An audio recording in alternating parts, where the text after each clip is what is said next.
And this is a story all about how Will Smith had a clone and he made a vow to take out the original and be the only one. This is Gemini Man and this rap is now done. Gemini Man is the latest movie directed by Ang Lee and is starring Will Smith, and it tells the story of Will Smith playing a character named Henry Brogan, who is a 51-year-old assassin who's basically ready to retire after completing his 72nd job. Well, suddenly he becomes a target of another assassin who can basically predict his every move, and it turns out that that assassin is a younger, faster, cloned version of himself. And dun dun dun, what's the mystery of that? And being that I'm doing this review after the opening weekend, based on the box office of this movie, nobody really cared to see this movie. This movie only made like $20 million. And it's funny that I say only because I would love to have $20 million. But considering this movie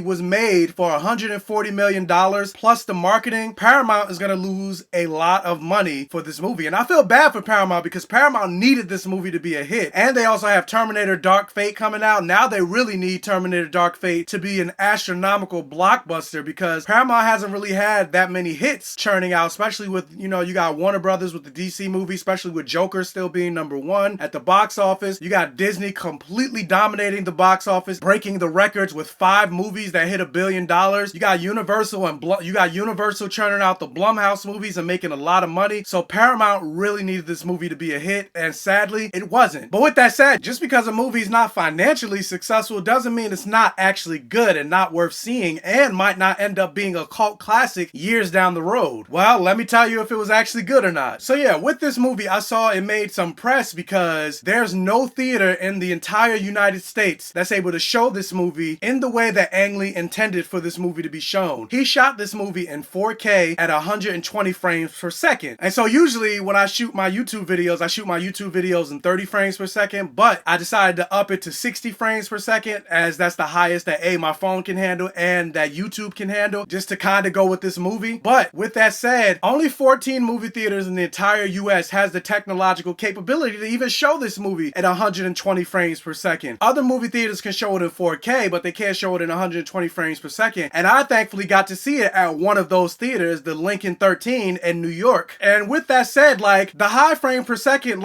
it was very interesting to watch. There was this one scene where Will Smith is being chased by his clone on a motorcycle. That scene was awesome to watch. That was my favorite scene of this movie. And a lot of the action beats of this movie were great to watch. However, with that said, with the high frame rate, there were certain moments where Will Smith and his clone were fighting in hand-to-hand combat, and it looked like a straight-up video game. There were certain moments that I was jarred because I was like, this doesn't look real. Especially when you get to the fact that I believe they mentioned that instead of de-aging Will Smith's clone was basically all motion capture CGI. And it kind of looked like it. There were certain moments where they did a close-up to Will Smith's clone face, and somebody else that was sitting in the movie theater articulated it the best. It was like, he looks like a chipmunk because yes, it looked very fake. You could tell that he wasn't real, and it was like an uncanny valley. It just was weird to look at, especially his eye, it looked like his face was drooping. And I was just like, I don't know what it is, but this looks eerie. So I get Ang Lee trying to push the boundaries forward with technology, but at the same time, I'm kind of curious of what the decision is to shoot the movie in a way that no movie theater is capable of. And with that said, I feel like the idea for the technology overtook the actual story for this movie. While watching this movie, I was just like, this is basically the story of Superboy. And if you don't know the story of Superboy, I'm not going to spoil it for you, but if you do, that's essentially what this story is, minus the superpowers. Or take another movie that did it even better, Looper, starring Joseph Gordon-Levitt and Bruce Willis. That movie was essentially the same concept of this story, but Looper had a better story. And that's where Gemini Man really failed. The story wasn't that original.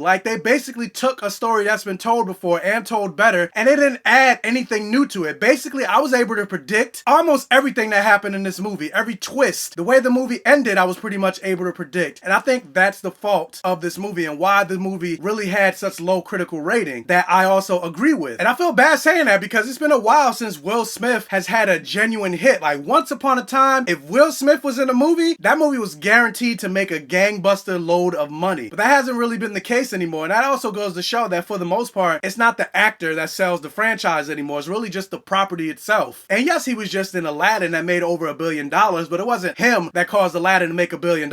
It was the fact that he was in an Aladdin movie that caused it to make $1 billion. But just a strictly Will Smith movie. It's been a while since he's had a movie to hit, and I was hoping that this would be it, especially for Paramount. But with that said, even though I thought the story was kind of lacking, I didn't hate the movie based on the strength of the acting and also the high frame rate. It was interesting to see because it was something I've never seen before. It was a spectacle that I enjoyed, but honestly, I feel like I could have watched this on Netflix because I could have gotten both a 4K experience and the 120 frame rate per second. So really, I would just say Gemini Man broke even. So honestly, my rating for Gemini Man, I would just say Gemini Man broke even. So have you seen Gemini Man? What did you think about it? Also, were you able to see it at a theater that was able to play the 120 frames per second? Did it bother you? Was it jarring? Let me know down in the comment section below. Also, if you can, please hit that thumbs up button and like this video to really help out the channel. And if this is your first time watching one of my videos, please check out the other videos on my channel. And if you like what you see, please subscribe for more. Hit that bell notification button so you're alerted every time I post a new video. And tell your friends, families, and neighbors about my channel to help me continue to grow. And as always, I will catch you guys next time.